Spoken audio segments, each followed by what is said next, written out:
everyone. Good evening. Thank you so much for joining us today. We're super excited to present this topic. It is Advanced Scleral Lens Evaluation and Empirical Fitting. And I'm here with a very, very dear friend of mine, Dr. Tom Arnold. And before we get started, Tom, would you mind giving the listeners just a brief kind of bio of who you are and kind of maybe how you got involved in this type of technology to begin with? Sure. Well, the long short story is that I've been in practice since 1984. I opened my own practice in 1992, and so I'm a private practitioner just outside of Houston, Texas, in Sugar Land. And we have two other doctors with us, and I just started out as general optometry, selling glasses and contacts and just doing like any other private optometrist, but always liked contacts. I always had a grounding in gas permeables and multifocals and so forth. So I'm just booking along. I knew about sclerals, when they started becoming available, in the early 2000s and so, but I didn't feel like I had that niche.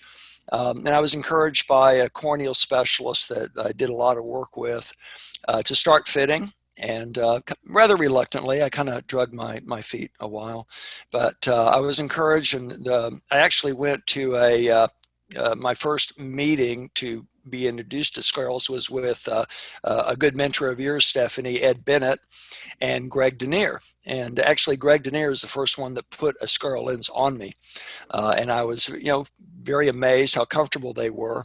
And my next patient, who was a good candidate, I bought a fitting set and put it on. And, once you start fitting these wonderful, wonderful lenses and see the joy that they bring to patients and the impact in their lives, you're hooked.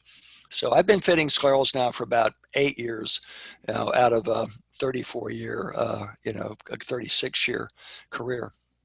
That's awesome. Thanks, Tom. And you guys can see how well versed Tom is in scleral lens fitting, and he's got such cool photos and case reports on his Facebook and Instagram pages, and he also is an administrator of the Scleral Lens Practitioner Facebook group, which is really cool, where we get to share a lot of cool case reports and get some troubleshooting tips. So thanks, Tom, for being here.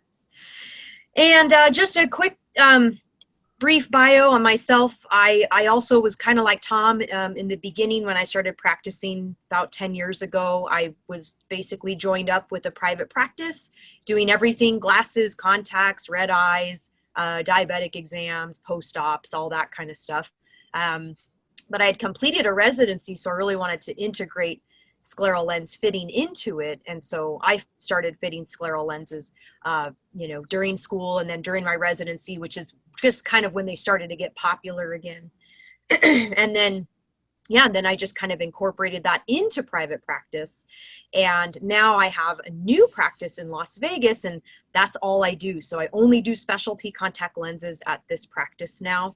And I think all of you viewers are going to learn all there is to know, or at least we're going to try to educate you as much as possible on kind of how scleral lens evaluation has really evolved over time. So thank you guys all for being here tonight. We also want to say thank you to Visionary Optics. This event is supported with an unrestricted educational grant from them. And both Dr. Arnold and I are very lucky to work with lots of different companies. And so before we kind of jump into just diving right into the scleral profilometry or topography, Dr. Arnold and we kind of talked about some of the things that kind of evolved over time and some of the things that happened with us in our own careers. And something that I remember, I believe it was Christine Sint, amazing doctor. And at one of the meetings, she said something in one, I think it was at GSLS, and she said, remember that with scleral lenses, you're taking the cornea out of the equation. You're fitting the sclera itself. You're not really fitting the cornea. So that like really resonated with me, and I just thought, I think I've been taking these topographies of the cornea a little bit too literal in the sense of all of my fitting choices were kind of based off of that initial topography. And then as you start fitting these things more, you realize, you know what? The scleral shape and the scleral topography and whatever the sclera is doing is incredibly important to how the end result is going to be. So Dr. Arnold, I wanted to ask you, would you find that 8 years ago when you started fitting these, that the shapes have changed or the fitting sets have changed, or what has your kind of been your experience like as this has evolved? Well, just like you, Stephanie, the original Scleral lenses, the big 21, 23 millimeter lenses that some of our early developers were using, they had spherical haptics because they said they weren't sealed lenses. They expected some tear exchange. One, because the materials were not very permeable, and two, they didn't have the technology to map the scleral, so they just made something big enough to stick. And as the lenses got smaller, the techniques, the manufacturing techniques got more sophisticated, and the lenses became smaller. Then you have this very toric sclera, come into play. And my first couple of fitting sets had spherical haptics, and I remember my little anecdote was with another mentor and icon for us is Lynette Johns, and I got to know Lynette pretty well over the years, and she's a very good friend. I remember attending one of her early lectures, and she was saying something like 95% of all my lenses now have a toric haptic, and I had just used one or two lenses at that time, and I don't think I had any of them toric, and I went, wow, that's incredible. I never thought of that, or I didn't think I saw the need, but then when the realization came away that with a toric haptic it really does fit better, and so yeah, it was, everything evolves, and so I was taken aback by that, but soon saw the light. Yeah, and it's interesting that the companies, like you said, Tom, they started off with just spherical back surfaces because there wasn't a lot of information or research. And to your point too, Stephanie, the early sets, because people understood topography and these were rigid lenses, some of the early fitting sets, the lenses were described in K readings, even though they're scleral lenses. They would say, well, fit half a diopter steeper than the flat K. So they were still referencing the cornea, even though we're fitting sclerals. I'm sure you have a couple of fit sets like that as well.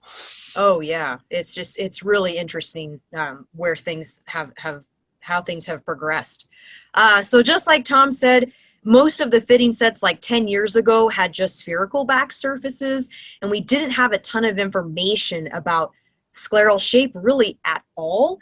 And the other thing is, even if you could have deduced that, putting a lens on and saying, this doesn't look like it's fitting the eye properly, a lot of the fitting sets back then just didn't even have the option to add toricity on the back surface, which is totally different from now. I just wanted to go through quickly just a study that Dr. Arnold and we both reference this a lot, and a lot of our good friends that were involved. But this really was a eye-opener, I think, for a lot of people in the industry that were fitting scleral lenses to any extent. So basically, at Pacific University,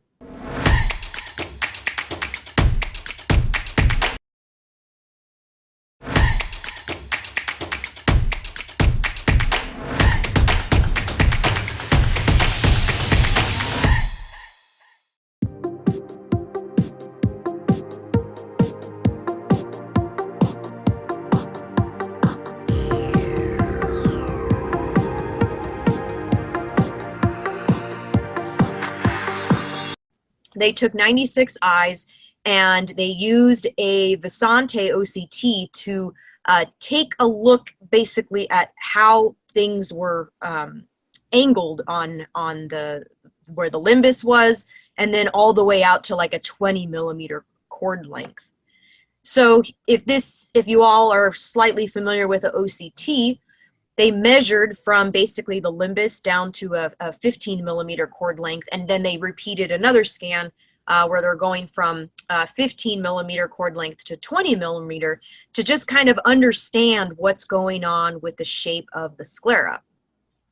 So as you can see here, this is kind of the first scan on one of their eyeballs. So going from basically the limbus, you know, to a 15 millimeter cord length. And you can see the different degrees, and they're quite similar as far as, you know, 37.7, 37, or 38, you know, they're all kind of similar. Not all the same, so certainly not spherical, but not a huge varying degrees. But then as we get larger or you know, out into this 15 to 20 millimeter cord, you're really starting to notice a lot of different shapes going on. So you've got this huge variability the further you get through the limbus. This is kind of that information put together. So if you were looking at an eyeball straight on, like if you're looking through the slit lamp and you're looking at this blue thing, pretending it's the cornea, you can see that as you kind of get further away from the limbus, the sclera does in fact become more toric. And then here's just another bar graph, just to kind of show you that when you're in that 10 to 15 millimeters, it's not as variable as when you get to these larger cord lengths. So I think that was really, really important to the industry. This type of research was showing that, you know what, as we get further away from the limbus, we really should start to look at adding in some toricity to the back surface. And I remember, Tom, the same thing as you, as when I read that there was a study that Dr. Greg Denaire posted. I think it was in Contact Lens Spectrum in the beginning, but he talked about how a majority of his fits had like a back surface toricity, and he only had like 20% that had a spherical toricity, and then the rest of the 80% or something was toric in some way. And I was like, you know what, mine's completely backwards. I had 80% in spherical back surface, and then I had like 20% that were in toric, and I'm like, there's something wrong with this picture. So I agree with you, Tom. I think that it's something that we all kind of discovered. And I'd love if you kind of talked to this slide. I think this is so important. Oh, good. This information. Yeah, really. The fact is, the spiral of Talot, which of course we all remember from ocular anatomy, you know, is just a recognition that the extraocular muscles insert at different distances from the limbus. And so, you know, we've understood that for some time. But the unique thing about the slides that you just presented, Stephanie, from Pat Caroline or Randy Kojima and so forth, that Pacific study, was that not only is the distance different out to the extraocular muscles, but the elevation of these areas is different, and the angles are very straight or very tangent. You know, looking, if you have the time to look back at those slides, you'll see that once they get off the cornea and get beyond the limbus, those angles are extremely straight. And so we're used to thinking of curved corneas, and we're used to thinking of the globe, and it's like a big basketball. But actually, once you get onto the sclera proper from the limbus, things become very straight. And so you'll see this in some of the newer designs of the scleral lenses, that, you know, you have curved, you know, base curves and mid-periphery curves, limbal curves, but then when you get on these haptics, some of which become very, very straight and flat. And so I think that, and also not only is the angle different, but the elevation of these areas is much different. Yeah. Profilometry helps illustrate that. That's something that I don't think we really knew, and probably a lot of our listeners are just learning this information for the first time. So thanks for explaining that. That was excellent. So here's another study that Tom actually had in one of his most recent presentations. But basically, in one of these journals and a lot of these different articles, it shows that only 6% of patients that wear sclerals actually had a spherical sclera, and only 29% exhibited regular scleral toricity. So Tom, when you look at this study, are you thinking in your head, huh, if only 29% have regular scleral toricity, that means that the majority of patients in my chair have irregular scleral toricity? Is that what you are seeing now? Yeah, That you are absolutely. okay? And that number resonates with me, Stephanie. I bet you I only have about 5% of my fits have a spherical haptic. I mean, so Lynette Johns was way ahead of me 8 years ago, so it's probably 95% toric, and it's only very small lenses like 14.6, 14.9 that would have a spherical haptic, as your illustration showed. So yeah, Yeah. this really hit home. And the other thing is we've seen a trend towards quadrant specific lenses, and of course you and I are about to talk about individually designed, empirically designed lenses that addresses this irregularity that, 60% of our patients Yep. need that kind of lens. Yeah, it's incredible. So I wanted to just kind of go over with the viewers on what profilometry actually is, because I remember hearing that term and thinking, what the heck is that? That's not something I think I learned in optometry school. But basically, it's a way to get this topographical data from some sort of surface. And there's different machines out there and instruments that Dr. Arnold and I are going to talk about. But and most of them are using some sort of a light source to do this. And currently, as of today, there's 3 instruments on the market that are able to do this. One is the SMAP 3D. I have a lot of experience with that device. Tom Arnold has the Eaglet ESP and the Pentacam CSP in his office. So we're going to kind of talk about these different instruments, kind of the differences, pros and cons, and kind of who would be a good candidate. So this is just kind of some examples of the information that we would be seeing if we were taking the image from the Eaglet or the SMAP or the CSP. And this kind of is showing us what kind of information the data has kind of collected and put onto like a color point. And Tom, are you using this information like right off the bat? Are you taking an image and then you look at it and say, well, according to this, we really have got to consider a very high amount of toricity, or does that kind of guide your prescribing habits or recommendations to patients? It really does. It really serves 2 purposes, Stephanie. The one you just articulated, it gives me a lot more information about how complex the case is.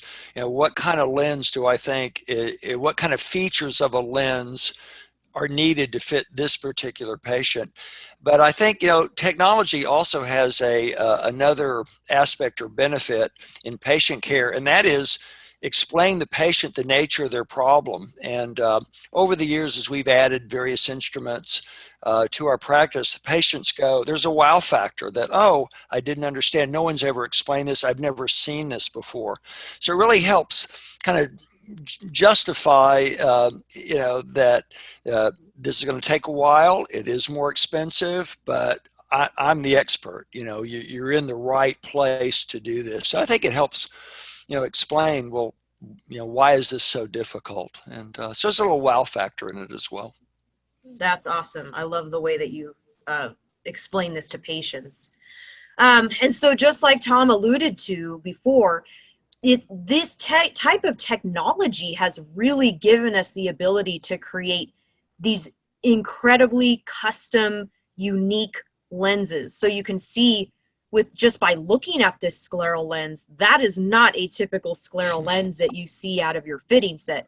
This is somebody that's got a very interesting, complex eyeball. And just like Tom said, sometimes showing them what's going on with their eye and what the issues might be and why maybe they haven't had success with other things in the past, it really can kind of help the patient understand their own condition. I think that is so important. And then just a few slides of patients that would be good candidates. And of course, Tom, I want your opinion on all these. But first patient that comes to mind for something a little bit more custom, or that would need some sort of profilometry or would benefit, is somebody where you have this, you put on the lens in your fitting set and you think, well, you know, inferiorly, it's looking pretty good. But at the 3 and 9, there's some real issues. Is this something, Tom, that you maybe would have seen a lot more maybe 8 years ago? Oh, certainly. And be frustrated trying to fix it, you know, and yeah, exactly. Yeah, because Awesome. these elevations are different. Those lenses are landing at different places. We've all experienced that lenses tend to decenter down and out, and because typically the nasal aspect of the eye is higher. It's flatter. If you go back, look at the slides that we saw earlier, the angle is less, and the elevation is actually higher. So in a typical, with the rule, of course, we just talked about how there's nothing really typical. These lenses will decenter, and so you'll see a lot of clearance below, and we'll talk about the shape of the limbus in a minute.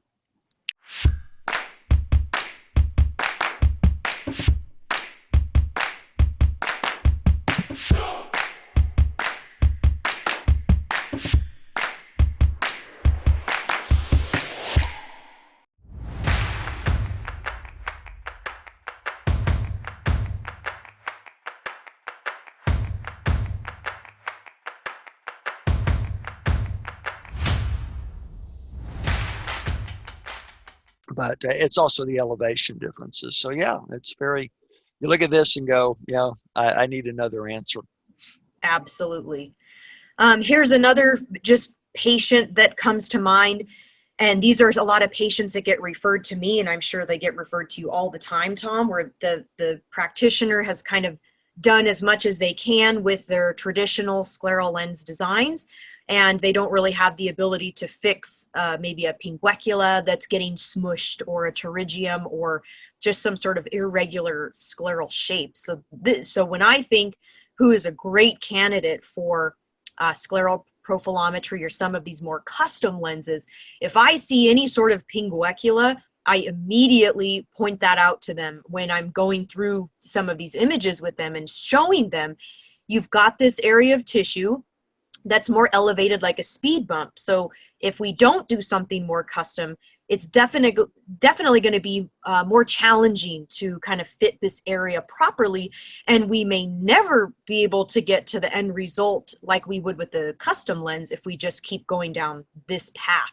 And I know both of us have done that, where we've just kept trying to make modifications to some of the standard lenses, and it's just not working no matter how many times we do it. And then at the end of the day, the patient gets frustrated and they're coming back a million times, and then you're frustrated and the consultants from the lab are probably frustrated.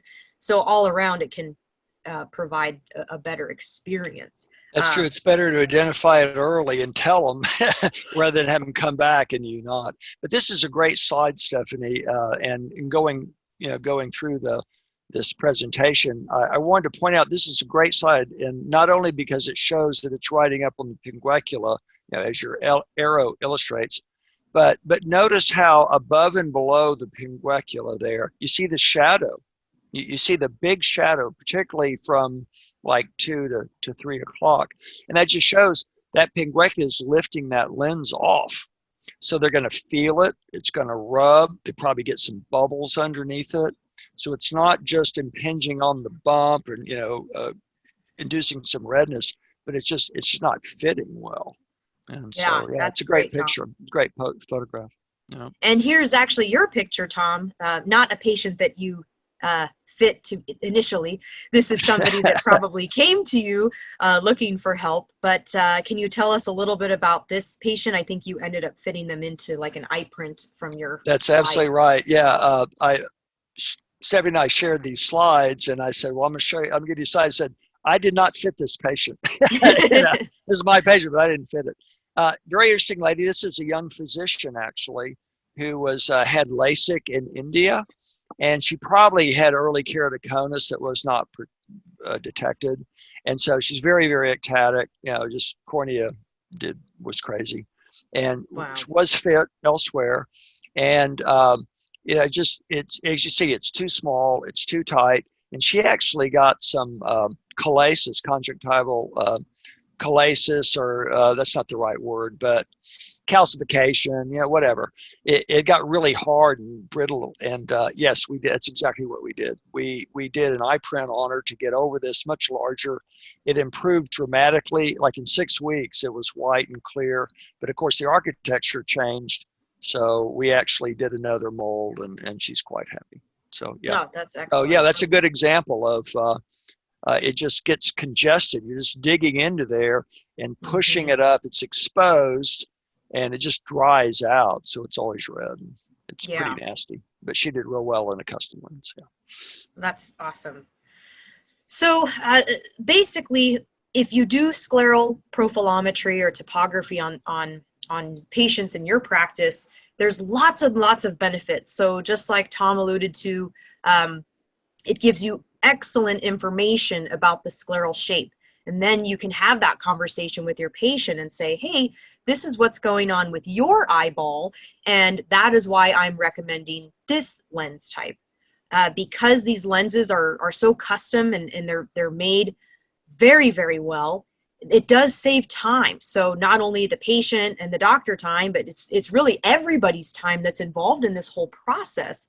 So I like to tell people that when my first scleral lens patient during my residency took me 20 different lenses and 7 months of both of our time. I guess, granted, I was a resident, so I didn't really know what I was doing in the beginning. So that was to be expected. But imagine now, if somebody came in and they were trying to get fit with a lens, and they couldn't, they had to keep coming back in a million times.